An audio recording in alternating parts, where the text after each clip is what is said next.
আসসালামু আলাইকুম। প্রত্যাশা একাডেমির পক্ষ থেকে স্বাগত জানাচ্ছি। আমি আব্দুর রহমান। আজ তোমাদের সাথে প্র্যাকটিস করব এসএসসি ঢাকা বোর্ড 2024 আসা একটি উইথ ক্লোজ। চলো উইথ ক্লোজের এই যে ভোকেব গুলো দেওয়া আছে এগুলো একটু দেখে নিই। জেন্টল, এই জেন্টল শব্দের অর্থ হলো ভদ্র, অথবা জেন্টল শব্দের অর্থ এখানে হবে কি মৃদু অর্থ দিবে। বিগ, বড়, ওয়ে অর্থ কি পদ্ধতি বা রাস্তা। ভিজিট পরিদর্শন করা, হিলস পাহাড়, নেচার প্রকৃতি। এটা আসছে কাপ্তাই লেক সম্পর্কে। চলো একটু এটা করে নি, সমাধান করে নি। যে Kaptai lake is located in the hilly district of Rangamati. Kaptai লেকটাও অবস্থিত পার্বত্য জেলা রাঙ্গামাটিতে। This is the lake dash lake in Bangladesh. এটা হচ্ছে, এবার তুমি দেখো এখানে একটা গ্রামাটিক্যাল কিবোর্ড সাথে পাচ্ছি আমরা আর্টিকেল। আর্টিকেলের পরে খালি ঘর থাকে, তারপরে যদি একটা নাউন থাকে তাহলে মাঝে অ্যাডজেক্টিভ বসাতে হয়। তাহলে এখন একটা নিয়ম হলো, তুমি এটা নোট ডাউন করে রাখো, দি যুগ অ্যাডজেক্টিভ যুগ নাউন, দি যুগ অ্যাডজেক্টিভ যুগ নাউন। তাহলে দিস ইজ দ্য, এবার তারপর দেখো দি এর পরে যে অ্যাডজেক্টিভ ফর্মটা বসবে সেটা হবে সুপারলেটিভ আজীবন। দি এর পরে যে অ্যাডজেক্টিভ ফর্মটা বসবে সেটা হচ্ছে কি সুপারলেটিভ। তাহলে this is the biggest lake in Bangladesh. তাহলে তুমি দেখো যে এই যে বিগ শব্দটা যেটা আছে, এই বিগ শব্দটা, এই বিগ শব্দটার পরিবর্তে আমরা কি বলতে আসছি, বিগেস্ট, সুপারলেটিভ ফর্ম। তাহলে এই বিগেস্টটা ব্যবহার করে ফেললাম। This is the biggest lake in Bangladesh. এটা কি বাংলাদেশের মধ্যে কি সবচেয়ে বড় lake. The beauty of this lake, তুমি আবার দেখো এই যে দিয়ে আসছে, আবার একটা এখানে আসছে নাউন আসছে, তার মাঝে আরেকটা কি বসবে, অ্যাডজেক্টিভ বসবে। তুমি এখানে দি beauty of this lake is well known to all. এটার সৌন্দর্য, এটা কেমন সৌন্দর্য, নেচার, নেচার থেকে চলে আসলো কি ন্যাচারাল, ঠিক আছে। The natural beauty of this lake, এই লেকের প্রাকৃতিক সৌন্দর্য is well known to all, সকলের নিকটই কি জানা। This huge lake stretches for miles. দেখো যে এই বিশাল লেকটি, স্ট্রেচেস শব্দের অর্থ প্রসারিত হওয়া, স্ট্রেচেস শব্দের অর্থ কি প্রসারিত হওয়া। এটা কি প্রসারিত হয়েছে 4 মাইলস, মাইলের পর mile, touching different parts of Rangamati district, Rangamati ডিস্ট্রিক্টের বিভিন্ন অংশ ছুঁয়ে গিয়ে বা টাচ করে করে। তারপর দেখো there are rows of high mountains all around. There are rows of high mountains, এর চারপাশে কি রোজ মানে কি বিদ্যমান রয়েছে উচ্চ উচ্চ কিছু পর্বতমালা, অল অ্যারাউন্ড চারপাশে। তারপর দেখো between the hills flows the lake water. দেখো যে এই পাহাড়গুলোর মাঝ দিয়ে ফ্লোজ দ্য লেক ওয়াটার, এই লেকের পানিটা কি প্রবাহিত হয়েছে ইন এ জিগজ্যাগ। দেখো আবার এই যে আর্টিকেল জিগজ্যাগ, এটা হচ্ছে কি একটা অ্যাডজেক্টিভ। তাহলে এখন আমাদের একটা কি বসাতে হবে, নাউন বসাতে হবে। Water in a zigzag way, তাহলে কি হচ্ছে একটা কি মানে আঁকাবাঁকা পথে এই লেকের পানি প্রবাহিত হচ্ছে।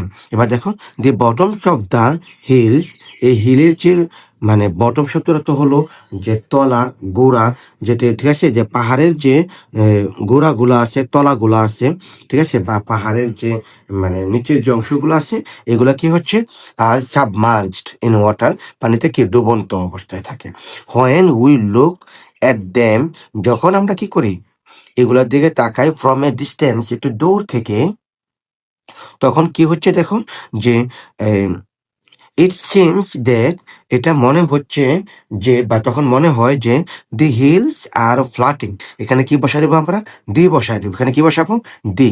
দি হিলস আর ফ্লাটিং, কেন আগেই এই হিলের কথাগুলো কি উল্লেখ করা হয়েছে। যখন একটা বিষয় সম্পর্কে পূর্বে উল্লেখ করা হবে, দ্বিতীয়বার যখন উল্লেখ করা হবে তখন এটাকে নির্দিষ্ট করে দেওয়া হয়। তো তার পূর্বে কি বসাইতে হবে, আমাদের দি বসাইতে হবে। The hills are floating on water, এই পাহাড়গুলো কি হচ্ছে ভাসতেছে পানির উপরে। মানে কি বোঝাচ্ছে এখানে দেখো, যখন আমরা দূর থেকে পাহাড়গুলাকে দেখি তখন মনে হয় যে পাহাড়গুলা দি হিলস, এই পাহাড়গুলো আর ফ্লাটিং অন ওয়াটার, পানির উপরে কি করতেছে ভাসমান রয়েছে। বিং অ্যাট্রাক্টেড, আকর্ষিত হয়ে, বিং অ্যাট্রাক্টেড আকর্ষিত হয়ে, কিসের মাধ্যমে, by its captivating natural beauty, ইহার যে মনোমুগ্ধকর প্রাকৃতিক সৌন্দর্য আছে তার দ্বারা আকৃষ্ট হয়ে। এখানে কি বসবে তাহলে, যে জায়গা মধ্যে আমরা কি বসাতে দিতে পারি, যে বাইটা বসায় দিতে পারি। তারপর দেখো এভরি ইয়ার, প্রতি বছর, a great number of nature lovers, বেশ সংখ্যক বা অনেক প্রকৃতি প্রেমীরা এটা কি করে, ইহাকে কি করে তারা সেটা বলে কি ভিজিট বসায় দিতে পারে। যেহেতু নেচার লাভার্স প্লোরাল, তাহলে ভিজিটের সাথে আর এস বা এস যুক্ত করা যাবে না। ভিজিট এটাকে কি করে পরিদর্শন করে। There is an arrangement for boat journey as well. এখানে কি রয়েছে, আরো কিছু আয়োজন থাকে, ব্যবস্থা থাকে, যে কি যে বোট জার্নি করার, যে নৌকা ভ্রমণ করারও কি রয়েছে, ব্যবস্থা রয়েছে। এ নাম্বার অফ, আবার চলে আসছে দেখো, দি এ গ্রেট নাম্বার অফ, অথবা এ নাম্বার অফ, এটার সাথে কি হয়েছে, অনেক বা প্রচুর, ঠিক আছে। এ নাম্বার অফ কালারফুল বোটস, মানে অনেকগুলা কি রং বেরঙ্গের বা রঙিন বোট আর রেডি, এগুলো কি রাখে, প্রস্তুত থাকে, টু ওয়েলকাম দ্য টুরিস্ট, পর্যটকদের স্বাগত জানাতে। দেখো, a bridge is always blowing. এখন দেখো, এ আর্টিকেল, এখানে আছে কি, ব্রিজ হচ্ছে কি, যে বাতাস, তাহলে কেমন বাতাস, জেন্টল, এই যে প্রথম যেটা আছে সেটা, তাহলে এই gentle bridge is always blowing, একটা কি মৃদু বাতাস সবসময় কি প্রবাহিত হয়। ইট কুলস দ্য টুরিস্ট, এটা কি করে, যে পর্যটক আসে তাদেরকে কি করে দেয়, শীতল করে তোলে। অ্যান্ড সোর্স দেয়ার মাইন্ডস, এবং তাদের মনকে কি করে, মানে এটা বলতে পারো কি, শান্ত করে। এখানে কোল শব্দের অর্থ শান্ত, আর তো সোর শব্দের অর্থ কি, এই শীতল, স্নিগ্ধ, এরকম, ঠিক আছে। তাহলে হচ্ছে কি, তাদের মনকে কি করে, স্নিগ্ধ করে বা কি শান্ত করে। এখন প্র্যাকটিস করবো ময়মনসিংহ 2024-এ আসা একটি উইথ ক্লোজ। চলো দেখা যাক। অ্যাট্রাক্ট শব্দের অর্থ হলো কি, আকর্ষণ করা, ফলেন, পড়ে যাওয়া, থ্রো, মাধ্যমে, অ্যান্ড, এবং সাবকনশাস, অবচেতন মনে, সাবকনশাস, অবচেতন মনে। হোয়েন, যখন, ইটস, ইহার, স্পেশাল, বিশেষ, চাইল্ডহুড, বাল্যকাল, এট, দিকে বা মধ্যে, এতে, এরকম বোঝায় এটা, ঠিক আছে। এখন একটু দেখো যে পরে এই বাকি অংশটুকু আমরা কি প্র্যাকটিস করার চেষ্টা করি। A man can not remember everything, একটা মানুষ কি করতে পারে না, স্মরণ করতে পারে না সবকিছু। দ্যাট হ্যাপেন্ড, যেটা ঘটে যায়, ইন হিজ, তাহার। এবার তুমি দেখো, হিজ এর হচ্ছে কি পসেসিভ অ্যাডজেক্টিভ, এটার পরে একটা কি বসাতে হবে, আমাদের নাউন বসাতে হবে। তাহলে ইন হিজ চাইল্ডহুড বলতে পারি, তার বাল্যকালে যা কিছু ঘটে সব কিছুকে একটা মানুষের মনে বা স্মরণে থাকে না, ঠিক আছে। বাট সার্টেন ইভেন্টস, কিন্তু নির্দিষ্ট কিছু ঘটনা, আর বিবি, ঠিক আছে, কিছু নির্দিষ্ট কিছু ঘটনা কি হয়, স্মরণীয় হয়ে থাকে।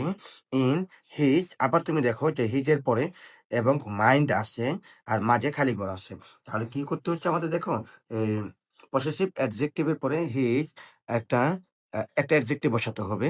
অ্যাডজেক্টিভ, হিজ সাবকনশাস মাইন্ড, তার যে অবচেতন মন আছে, সেই অবচেতন মনে কি থাকে না, এই তার অবচেতন মনের মধ্যে প্রায় একটা কি নির্দিষ্ট ঘটনা কি করে, ওই স্মরণীয় হয়ে থাকে।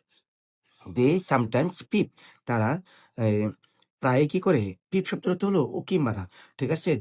এই এই যে ঘটনাগুলো আসে, সার্টেন ইভেন্টস গুলা, এগুলা কি করে, উকি মারে। কোথায় উকি মারে, হিজ মাইন্ডস আই, তাহলে এটা কিছু মানে কি, থ্রু হিজ মাইন্ডস আই, তার ওই যে মনের চোখ আসে, তার মাধ্যমে কি করে, উকি মারে, ঠিক আছে।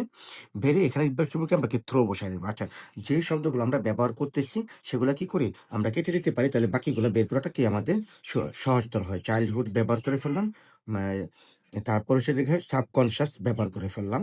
তাহলে হচ্ছে কি, mind, they sometimes peep through his mind's eye, very simple and trifling things, খুবই সাধারণ এবং কি তুচ্ছ বিষয়। ট্রিফলিং শব্দের অর্থ হলো, ট্রিফলিং শব্দের অর্থ হলো কি, তুচ্ছ, তুচ্ছ বিষয়।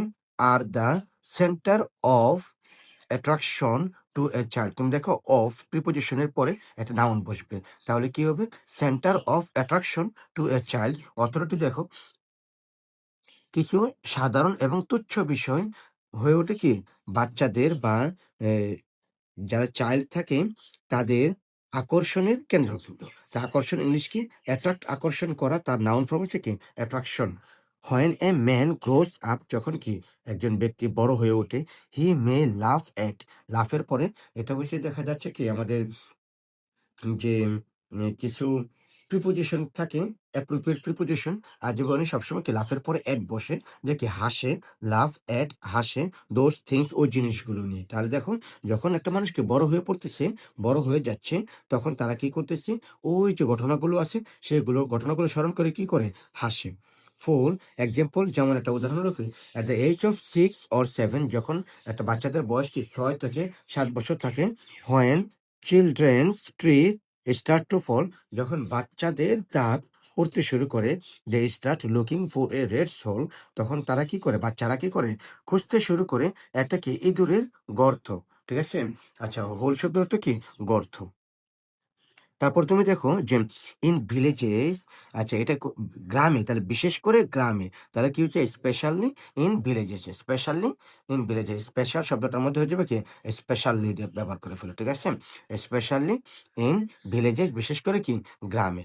আচ্ছা, বিকজ কারণ, they have heard that if they put the fallen teeth, দেখো দি অ্যাডজেক্টিভ একটা নাউন আছে, এখানে একটা অ্যাডজেক্টিভ বসাতে হবে, সেটা হচ্ছে কি, ফলেন, পড়ে যাওয়া।